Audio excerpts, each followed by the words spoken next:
Welcome to The Explainer. Today we're diving deep into the career of an absolute sporting titan, following his recent retirement from Test cricket. We are going to completely deconstruct the anatomy of a true champion, the one and only Virat Kohli. To really understand what makes him tick, we're breaking his incredible career down into four main pillars. We'll look at the numbers behind the legend, the art of the chase, his captaincy and cultural shift, and finally his fitness, diet, and discipline. Let's just jump right in. First up, the numbers behind the legend. Now, to put things into perspective for you, Virat Kohli is basically contemporary cricket's version of Lionel Messi. I mean, he's the beacon of a sport followed by 1.4 billion people. Just think about this number for a second. 30. That is his total number of Test centuries. In the entire history of this incredibly grueling format, only 14 players have ever surpassed that mark. Wild, right? But, having a few incredible games is one thing. Maintaining that dominance over a decade, that's a whole different ballgame. His batting average sits at 46.85. Sustaining an average that high across 123 Test appearances reveals a level of consistency that's just, well, it's unbelievable. He wasn't just showing up, he was delivering, game after relentless game. And when his team needed a leader, he absolutely stepped up. He took charge for 68 matches as India's Test captain, and out of those, he secured a record-breaking 40 wins. That makes him the most successful captain in Indian Test history and fourth overall globally. But here's the thing. You aren't just a cricket player when you have 271 million Instagram followers. You are a bona fide global icon.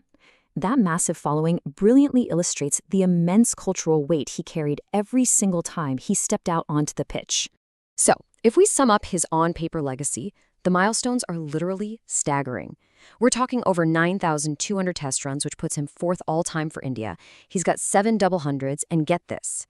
There was this ridiculous 18-month span between 2016 and 2017 where he scored 6 of those double hundreds. I mean, talk about cementing yourself as the undisputed #1 batter in the world.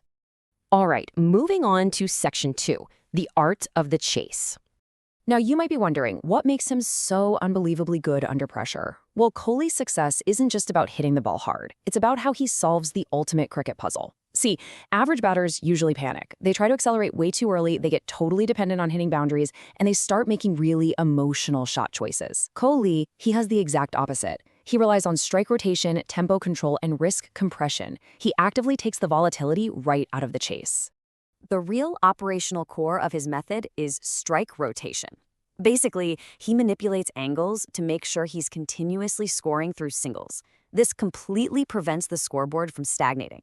He essentially wins the chase before the boundary ball even arrives, simply by suffocating the bowler's margin of error. It's brilliant. And his tempo control?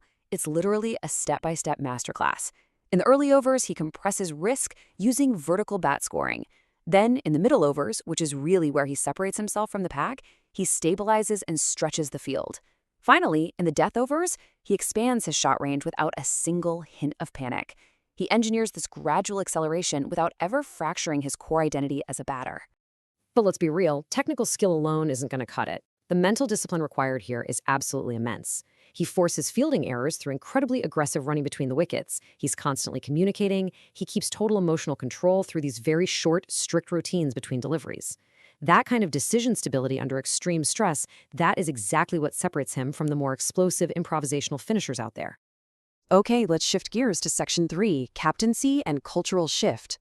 When Kohli finally took the reins as captain, those uncompromising tactics he used at the crease were suddenly expected of the entire squad. This kicked off what's known as the yo-yo test era. This was a massive turning point. Physical fitness became the absolute, mandatory gatekeeper for national team selection. It completely transformed Indian cricket from a squad relying mostly on raw talent to an unstoppable force built on peak physical conditioning. Former head coach Ravi Shastri actually summed up this intensity perfectly. He said, and I quote, "If you are looking for a second run and you're panting, immediately the message would be, get to that bloody gym and start training." I love that quote. It perfectly highlights exactly how intensely Kohli policed his own teammates right there on the field. And make no mistake, that super demanding culture directly translated to historic, unprecedented success. Under his leadership, India won 40 out of 68 tests, they held on to the ICC Test mace for 5 consecutive years, and they secured their first ever Test series victory in Australia. The strictness absolutely paid off. But it wasn't all just cold, calculated discipline. He had this fiery, infectious passion. Shastri actually shared another incredible anecdote about Kohli's energy when a wicket fell. He said he was like a cat on a hot tin roof, ready to get out there and punch him. That's Virat for you. It just paints such a vivid picture of a fiercely passionate leader who literally had to be held back by his own coach sometimes. Finally, let's look at Section 4, fitness, diet, and discipline. The engine actually powering all those stats, those legendary chases, and that intense captaincy, it was a complete, relentless obsession with his body. His routine was brutal. We're talking compound lifts like deadlifts, high-intensity battle ropes, shuttle runs for speed, and 5K to 10K runs just for test match stamina. Actually, scratch that. It wasn't just brutal, it was incredibly deliberate. This wasn't about bulking up. It was strictly about creating lean, explosive, match-ready endurance. And the work definitely didn't stop when he left the gym. He was huge into tech-driven recovery. Think high-altitude masks and cold showers. But maybe even more importantly, he treated his 7 to 8 hours of sleep and his mindfulness yoga just as seriously as his deadlifts. He knew he had to make sure his mind stayed exactly as sharp as his reflexes. Naturally, this extreme discipline extended right into his diet. 90% of what he ate was simply steamed or boiled food, seasoned with just a bit of salt, pepper, and lime. Super clean, super protein-rich. He allowed himself just a tiny 10% fraction for his absolute favorite comfort food, Delhi chole bhature. I mean, that is the daily dietary sacrifice required to be a champion. Which brings us to the end of our explainer today, but I want to leave you with a provocative question.